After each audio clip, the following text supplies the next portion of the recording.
Time to get a rundown today of the top stories this week in the world of the aviation industry. And Ben Vogel, editor of IHS Jane's Airport Review, joins me now. Ben, welcome to the programme. Good afternoon. You normally people come in here with some highlighted sheets of paper. The modern man, he's got his iPad in front of him. We're going to turn first to some of your chosen topics. This air traffic safety, is this an international story? Is this a UK story? It's something that we need to be wary of by the sound of it.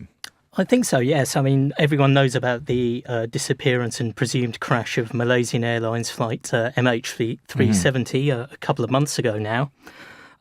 The aviation industry's quite alarmed by this, and as a result, a two-day conference is finishing today in Montreal under the auspices of the International Civil Aviation Organisation to discuss the ways of ensuring direct flight tracking of all commercial aviation movements throughout the world. It may surprise people to know that that isn't already a requirement. Well, that's one of the things that presumably one of the facts that's come out of this news story a couple of months back with this Malaysian airliner that isn't the case, that people don't know where planes are at any given time, all the time. I think it's a reflection of the fact that traditional air traffic control and flight tracking relied upon radar coverage, and obviously most radar sites are on land. So long-distance, long-haul flights flying over oceans, traditionally they went into a radar black hole because unless you had a radar mounted on an island in the middle of the ocean, you didn't have flight coverage. With the advent of satellite-based air traffic control, that may be a solution, but we're not quite there yet, and hence there are conferences and there are regulations coming out now to demand that all airlines and all flight crew operating aircraft keep their transmission technology on throughout the flight. That was one of the things about the Malaysian Airlines flight. They turned off their ACARS system. Why? By the way, on this, why would you turn it off? Is this to like save your battery? I think it's just some habit that some pilots get into. It's just one less thing to do later on in the flight. But obviously, combined with the fate of this Malaysian Airlines aircraft, people won't be doing it necessarily in the future.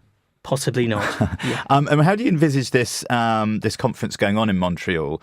This air traffic control thing, jamboree happening. Will people be sort of asked to tell the senior people there what the processes are and sort of go through checklists? Is this a pooling of knowledge? New techniques likely to come out of this, or is it just for sort of air traffic controllers to get together and kind of, I don't know, share some of their maybe sort of hopes and fears and techniques? I think in this stage, the ICAO conference that's finishing today, I think it's mainly discussing processes and possibly preparing some form of a technology plan that can then be sent out to industry, because it does require some input from the various equipment and avionics manufacturers to actually get something that works. I mean, presumably it doesn't do badly as a news story as well to let people know that these guys are getting together and trying to sort of make their jobs a bit better and more reliable. Which should also perhaps reassure the travelling public, anyone who's a bit worried. We're going to stay in air traffic control, aren't we? We're going to talk about a US controversy about air traffic control recruitment. Tell us about this one. That's right. There is what's called a bow wave of retirements approaching for the Federal Aviation Administration, because a lot of the existing air traffic controllers are approaching retirement. So there's a problem. The FAA needs to recruit about 10,000 new controllers.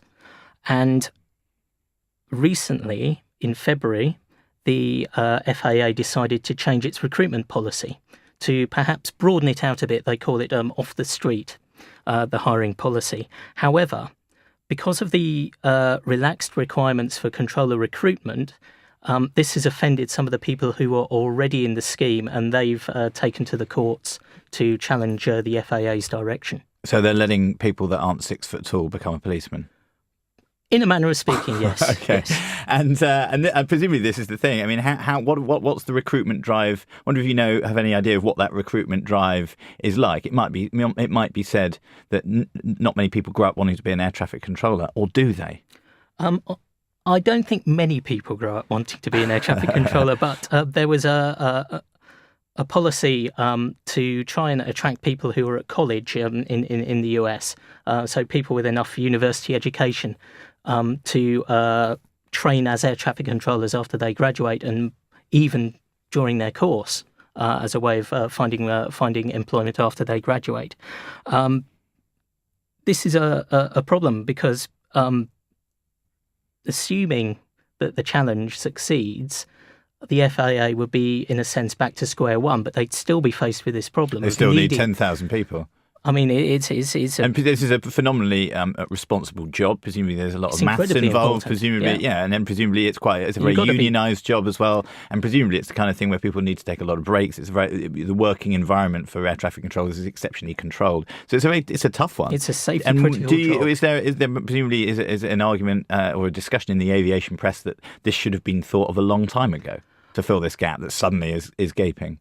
Well, I think it's been thought of for some time, and the FAA had a plan in place. The existing procedures they've got, they're confident that with a little tweak, which is what they're doing with this off the street policy, they're going to make absolutely sure that they fill this gap, this shortfall. Unless there is this shortfall, unless it's filled, it doesn't matter how good the technology is. Still has to be a human element. There's got to be a man in the loop. All right, Ben. Well, thank you. We're going to have to leave it there. We don't have time for our third thing. Oh, never mind. It was an air traffic control special. That was Ben Vogel, editor of IHS Jane's Airport Review.